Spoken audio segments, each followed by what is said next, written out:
যেতিয়া মই ইয়ালৈ আহিছিলোঁ তেতিয়া মোৰ এখন চাইকেলো নাছিলে, এতিয়া এখন বাইক লৈ ঘূৰোঁ। বা এটা ঘৰ সাজিছোঁ, আগত এটা ঘৰ আছিলে, তেওঁলোকে সেইটোক ছাকচেছ বুলি ভাবিছে নেকি? তেতিয়া মই অকণমান বাধ্য হৈ তেওঁলোকক বুজাই দিব বিচাৰোঁ যে আচলতে ছাকচেছটো আপুনি কি ধৰণে ভাবিছে। যে মই এটা বিল্ডিং বনাইছোঁ, মই এটা ঘৰ বনাইছোঁ, মই গাড়ী লৈছোঁ, মই মানে ধুনীয়া কাপোৰ কানি পিন্ধিছোঁ, সেইটোৱে আপোনাৰ ছাকচেছৰ কথা নেকি? তেনেকুৱাই যদি নহয় তেনেহ'লে কি হয় বুলি কৈছে তেনেহ'লে ভূমিধৰ দাস অন্ততঃ আপুনি যদি ভাবিছে বহুতেই ছাকচেছ হৈছে বুলি, তাৰ ভিতৰত যদি আপোনাৰ লিষ্টত মোৰ নামটো আছে তেনেহ'লে মই ছাকচেছ এতিয়াও হোৱা নাই। এইকাৰণে ছাকচেছ হোৱা নাই। যেতিয়া আমি ইয়াত প্ৰথমতে আহিছিলোঁ, আমি কিয় আহিছিলোঁ? শিক্ষা বিস্তাৰৰ কামত জড়িত হ'বলৈ আহিছিলোঁ। আৰু সেইমতে শিক্ষা বিস্তাৰ হৈছেনে? আজি মই আহাৰ ইয়াত নিজৰে আহাৰ আজি 27 বছৰ হ'ব, তেনেহ'লে মই অহা বছৰটোত জন্ম পোৱা ল'ৰা ছোৱালীবিলাকে MA পাছ কৰিব লাগিছিলে, কৰিলেনে? এতিয়াও চাগে বছা বছা কেইটামান ল'ৰা ছোৱালীহে MA পাছ কৰিছে। হয়তো মই যিমান বছৰ হ'ল সিমান বছৰ আহাৰ কিছু আগৰ পৰাই ল'ৰা ছোৱালী পঢ়া শুনা কৰি আছে। আমাৰ ফাৰ্ষ্ট বেটছতে চাগে 44-44টামান ল'ৰা ছোৱালী আছিলে, 49টামান ল'ৰা ছোৱালী আছিলে। তেনেহ'লে আমি যদি হিচাপ কৰি চাওঁ তেনেহ'লে মেট্ৰিকলৈকে উলিয়াব পৰা নাই। আমাৰ ৰবীনে কোৱাৰ দৰে যে মোৰ দেউতাই তেতিয়া স্কুল প্ৰতিষ্ঠা কৰোঁতে তেওঁলোকে এটা আদৰ্শ আগত লৈছিলে, এটা মানে লক্ষ্য স্থিৰ কৰিছিলে যে ইয়াত এজনো মেট্ৰিকুলেট নাই, গতিকে আমি এখন স্কুল প্ৰতিষ্ঠা কৰোঁ। আচ্ছা ঠিক আছে, স্কুল প্ৰতিষ্ঠা হৈ গ'ল, হৈ যোৱাৰ পিছত আমি মেট্ৰিকুলেট কিমান উলিয়াব পাৰিলোঁ? ঠিক আছে, মেট্ৰিকুলেট কিমান উলিয়াব পাৰিলোঁ?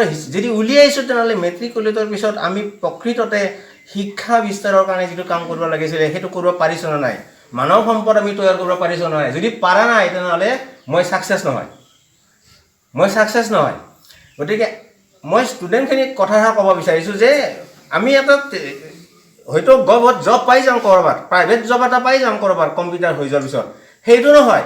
আমি ভাবিব লাগে যে এই অনুষ্ঠানটোৰ জৰিয়তে আমি কাইলৈ BTech পঢ়িবলৈ যাম, MTech পঢ়িবলৈ যাম। আমি MTech BTech পঢ়িলে নহ'ব। আজি যিবিলাক আমি কাৰ্টুন চাই আছোঁ, তাত যিবিলাক এনিমেশ্যন কৰি আছে সেইবিলাক আমি ক্ৰিয়েট কৰিম।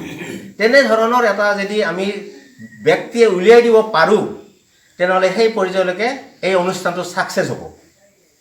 আজি যদি আমি এতিয়া মহাকালী জ্ঞান হাইস্কুলৰে আমি কেইবাগৰাকী ইয়াত আমাৰ বাইদেউ আছে, দীপা বাইদেউ আছে, ৰবীন আছে, তেওঁলোকে যদি অলপ হ'লেও মনত সন্তোষ লাভ কৰিছে, এইকাৰণে হয়তো সন্তোষ লাভ কৰিছে যে বিৰুৰ দৰে ষ্টুডেণ্ট আমি প্ৰডাক্ট কৰিব পাৰিছিলোঁ, যিয়ে আৰু 10জন ল'ৰা ছোৱালীক কিবা এটা শিক্ষা লাভৰ ক্ষেত্ৰত কিবা এটা কৰাৰ কাৰণে তেওঁলোকে কষ্ট কৰিবৰ কাৰণে তেওঁলোকে মনত সাহস গতাব পাৰিছে।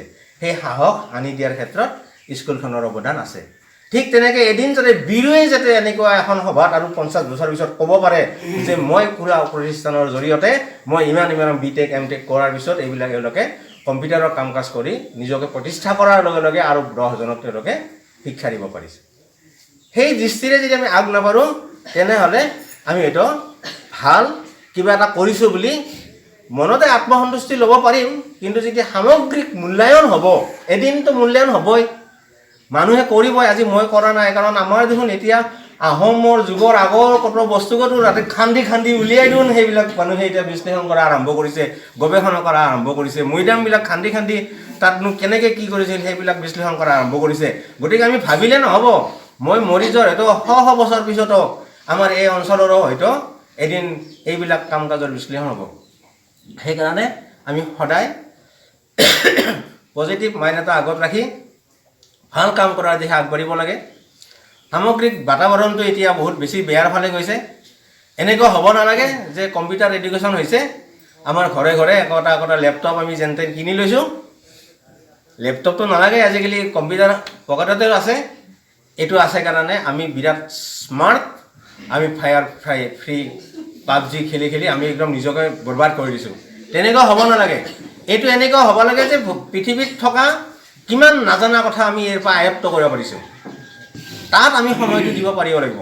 তেনেকুৱা এটা পৰিৱেশ আজি উপস্থিত থকা আমাৰ নৱপ্ৰজন্মৰ ছাত্ৰ ছাত্ৰীসকলে আগবঢ়াই নিব বুলি আমি আশা কৰোঁ।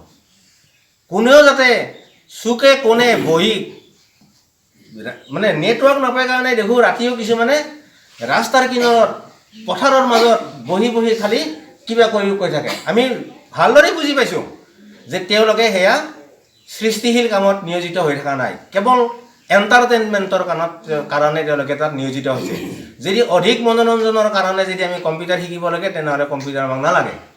আৰু যদি জ্ঞান আহৰণ কৰি জ্ঞান বিস্তাৰৰ কাৰণে আমাক কম্পিউটাৰ লাগে তেনেহ'লে এনেকুৱা স্কুল ৰবিনে কোৱাৰ দৰে গলিয়ে গলিয়ে হ'ব লাগে ইয়াত তামাম ভিৰ হ'ব লাগে এই যিটো ব্লক কৰিছে এনেকুৱা আৰু 7টা ব্লক হ'ব ইয়াত সেইটো আমি কামনা কৰিম আজি এনেকুৱা এটা দিনৰ সাক্ষী হ'বলৈ পাই বীৰু আৰু তেওঁৰ টিমৰ প্ৰত্যেকগৰাকীকে মই মোৰ অন্তৰ ভৰা শুভেচ্ছা জ্ঞাপন কৰিছোঁ আৰু আজি ইয়াত থকা আমাৰ ছাত্ৰ ছাত্ৰীসকলক তেখেতসকলক মই ইতিমধ্যে কৈছোঁৱে পুনৰবাৰ ক'ব বিচাৰিছোঁ যে এইটো কেৱল আমি জব পাম তেনেকুৱা নহয় ইয়াৰ মাজেৰে আমি বহুত কিবা কৰিম তেনেকুৱা এটা বহল বিশাল মনোভাৱ আগত লৈ তেওঁলোকে কম্পিউটাৰত হাত ফুৰাওক মাউচত তেওঁলোকে হাত লওক হাতত মাউচ তুলি লওক আৰু তেওঁলোকে দেখিব পৃথিৱী কিমান দূৰ আগুৱাই গৈছে আৰু পৃথিৱী কিমান বহল কিমান বিশাল তো মই